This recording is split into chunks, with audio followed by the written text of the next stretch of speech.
So in the West, generally major chords are considered to be more happy and upbeat. But from what I remember you telling in class, that's not universal. I believe maybe the example is Balinese funeral music sounded sad to us when we played it in class, but to them it's very happy and upbeat. So I'm curious, or I might got the culture wrong, but I'm curious, is there a reason why, Excuse me. is there a reason why those major chords are seen as one way in the West and a different way in other cultures? Yeah, so I mean, there's increasing evidence that how we perceive particular sounds that are being used in a musical system, so major chords or major scales, what have you, that it's really through the cultural associations that we make with those, again, in social contexts, right? So if we're hearing, upbeat major mode music in contexts where people are dancing and laughing and smiling, and then we're going to form the associations between those musical characteristics and those emotional expressions. And so in Western tonal music, indeed the associations tend to form along the major is happy, minor is sad. I mean, probably the most consistently universal impact of music on emotion would have to do with arousal and tempo. So definitely music that's at a faster tempo is going to be more arousing than music that's at a slower tempo. And that seems to be fairly uniformly preserved. But then things having to do with pitch and tonality, things like that, there's more variability across cultures and how those are used and what emotional connotations they have. That makes sense. Is maybe one reason why tempo is so associated with being excited, because kind of tempo signifies a faster beat, which makes us want to like tap our feet more and move more and get excited more? Or is that too maybe simple of an explanation for it? It essentially is a call to action, at faster rates. Heart rate also adapts with tempo. So, sort of a fairly loud, faster tempo stimulus will, in fact, sort of increase arousal, which is associated with increased heart rate, right? So again, those things all hang together in that way. Yeah, it's really cool to study the cultural differences of music, even different instruments and the similarities, I mean. But I want to ask, is music present in every culture that we know of on Earth, or some cultures that don't seem to have any music? So as far as people can tell, music in some form exists in all cultures that have, known cultures that have been examined. This has been done in the context of song. And so, in a survey of a large number, a few dozen indigenous cultures that are still around, they all have song, and where song can then serve various functions. So often it has to do with religious functions. So that's sort of one dimension to it. Other dimensions have to do with, say, dancing versus not dancing. And then another one has these social, positive, emotional aspects to it. Yeah, that makes sense. Music serves a lot of purposes, like religious, maybe religious songs in churches Catholic churches being very high pitched and very echoey can signify maybe greatness and eternality. Maybe farm workers singing songs can signify, unity, working together. That makes a lot of sense. Yeah. So if music is a cultural universal, as far as we know, does that mean that and language also seems to be a cultural universal? Every culture seems to have language. Does that mean that language and music probably coexisted or co-evolved together, or is that even more difficult to know?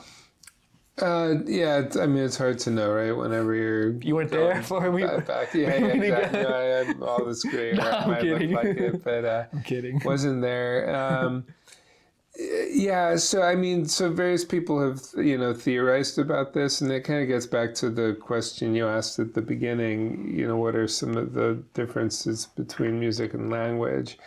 And so, I think a theory that makes a lot of sense is that language and music both had a common ancestor at one point. Some people have called it musy language, where really what you're trying to do in utilizing your vocal tract and needing to interact with other members of your group, your tribe, what have you, in various contexts, you want to have a way of being able to signify things through some sort of emotional vocalization. Signify the presence of danger, signify the presence of success, try to calm someone down, what have you. And so doing that through emotional vocalizations makes a lot of sense. And you don't necessarily at that point need to have fully formed propositional language. You don't need to have a label for absolutely everything in order to be able to do that. But what you do end up with is a way of sort of modulating emotion through pitch, which then in modern day language that, as you noted, it's present in tonal languages where it's used very subtly to then actually affect shape meaning, but more broadly, it's also present in prosody, right? So the emotional qualities we give to our statements or questions. And so the idea is that, way long ago, 50, 100,000 years ago, even longer, that basically there was pressure on this musy language system to become more and more specific, to then have signifiers for particular objects in the environment or to signify particular actions, right? So there's a lot of need for that. But at the same time, you want some way of structuring sound, in social contexts, or to shape the emotional state of a group of people or of individuals. So there's really this need for two completely different things that you're doing with sound. And so then all of a sudden you have evolutionary pressure both to develop, a language system and to also, evolve a musical system. So, to me, that kind of account makes a lot of sense. Yeah, it's very interesting to think about it and the history of it. And I wonder if in 50,000 years from now, will be a third kind of communication. Who knows? I mean, I'm sure if you asked, ancient people 100,000 years ago, if music and language would be different one day, they might be confused what you meant by that. So who knows where it'll be. Well, they probably wouldn't. Right. I mean, they probably wouldn't even have known how to think about the question. Right? Because at that point, that's sort of all there is, right? So there isn't really that wherewithal, the capacity to think about those things. But to your point, it is interesting to sort of contemplate how music and language might continue to evolve, or whether there's some other,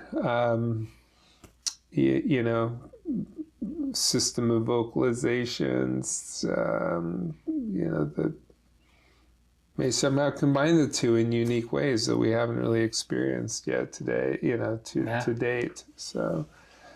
Yeah, well, this will go up later, but in The Last of Us, which is a TV show about the apocalypse and zombies, in season 2, episode 3, I'm not spoiling it for you, am I? No, Okay. I'm not, neither into horror nor zombies too much. Yeah. So.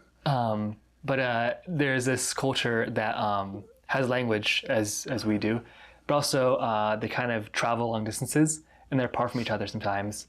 So there's a system of whistling where they use different whistling noises, and then these noises would just sound like almost like normal bird sounds to us.